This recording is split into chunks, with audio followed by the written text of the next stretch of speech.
বাংলাদেশের প্রধানমন্ত্রী শেখ হাসিনা গণভবনে 14 দলের নেতাদের সঙ্গে বৈঠকে সূচনা ভাষণে বলেন, শিবির, ছাত্রদল, বিএনপি, জামাত জঙ্গি। দেশের উন্নয়নকে ব্যাহত করতে তারা আমাদের উপর থাবা দিয়েছে। তিনি বলেন, দিনরাত পরিশ্রম করে বাংলাদেশে যে সম্মান অর্জন করেছে তা তারা ধূলিসাৎ করেছে।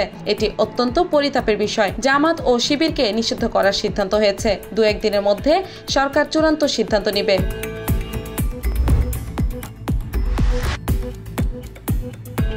কোটা সংস্কারের দাবিতে শিক্ষার্থীদের আন্দোলন সরকারের ক্ষমতার ভিত নাড়িয়ে দিয়েছে বলে মন্তব্য করেছেন বিএনপি মহাসচিব মির্জা ফখরুল ইসলাম আলমগীর। তিনি বলেন, আন্দোলন দমনের নামে রাষ্ট্রীয় ও দলীয় সন্ত্রাস চালিয়ে শত শত ছাত্র জনতাকে নির্মমভাবে হত্যা করা হয়েছে। জনদাবির প্রতি শ্রদ্ধা দেখিয়ে সব দায় নিয়ে সরকারের পদত্যাগ করা উচিত।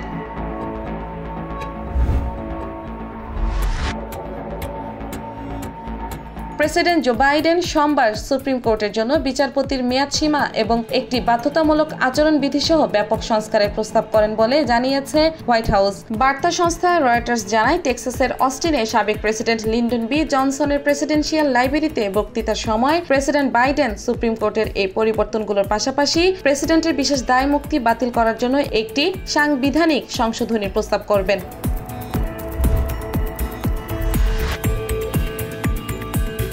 ডেমোক্র্যাটদের মনোনীত প্রার্থী হিসেবে প্রেসিডেন্ট বাইডেন সরে দাঁড়ানোর এখন ট্রাম্পের বয়সকেও সমালোচনার বিদ্ধ করার সুযোগ এসেছে হ্যারিস শিবিরের সামনে। ডেমোক্র্যাটদের প্রচারণা শিবিরের সহকারী প্রধান মিচ ল্যান্ড্রু বলেন, আমাদের সামনে এখন একজন কৃষ্ণাঙ্গ নারী ও একজন শ্বেতাঙ্গ পুরুষ রয়েছেন, অথচ কেউ শ্বেতাঙ্গ পুরুষটির অভিজ্ঞতা নিয়ে প্রশ্ন তুলছেন না।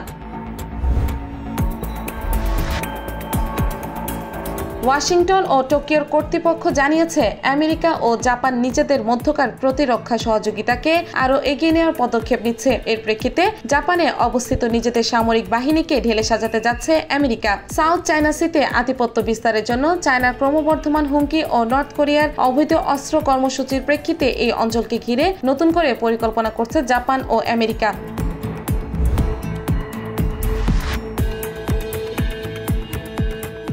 আমেরিকার centre for disease control and প্রিভেনশনের বৃহস্পতিবার প্রকাশিত তথ্য অনুযায়ী 2022 সালে আমেরিকায় শিশু মৃত্যুর হার বেড়েছে। সিডিসি চূড়ান্ত রেকর্ডে দেখা যায়, 2022 সালে 1 বছর বয়সের আগে 20,500 শিশুর মৃত্যু হয়েছে। সামগ্রিকভাবে প্রতি 1000টি শিশু জন্মের বিপরীতে 5.6টি শিশুর মৃত্যু হয়, যা আগের বছরের তুলনায় 3% বৃদ্ধি পেয়েছে।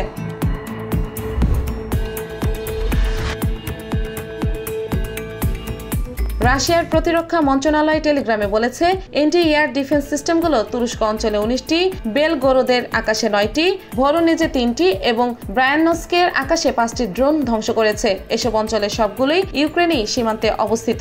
তারা আরও জানায়, সেন্ট পিটার্সবার্গের কাছে উত্তর পশ্চিম লেনিনগ্রাদ অঞ্চলে সন্ত্রাসী হামলার চেষ্টা চালানো আরও 3টি ড্রোন ধ্বংস করেছে। রকেট হামলার জবাবে হিজবুল্লাহকে প্রতিশোধমূলক আঘাত করতে চাইলেও ইসরায়েলে মধ্যপ্রাচ্যে সর্বাত্মক যুদ্ধে টেনে আনতে চায় না বলে জানিয়েছে দেশটির 2 জন শীর্ষ কর্মকর্তা। বার্তা সংস্থা রয়টার্স জানায়, ফুটবল মাঠে রকেট হামলার পর লেবানন সীমান্তে ইরান সমর্থিত হিজবুল্লাহর বিরুদ্ধে কয়েকদিনের জন্য সম্ভাব্য লড়াইয়ের প্রস্তুতি নিচ্ছে দেশটির সামরিক বাহিনী।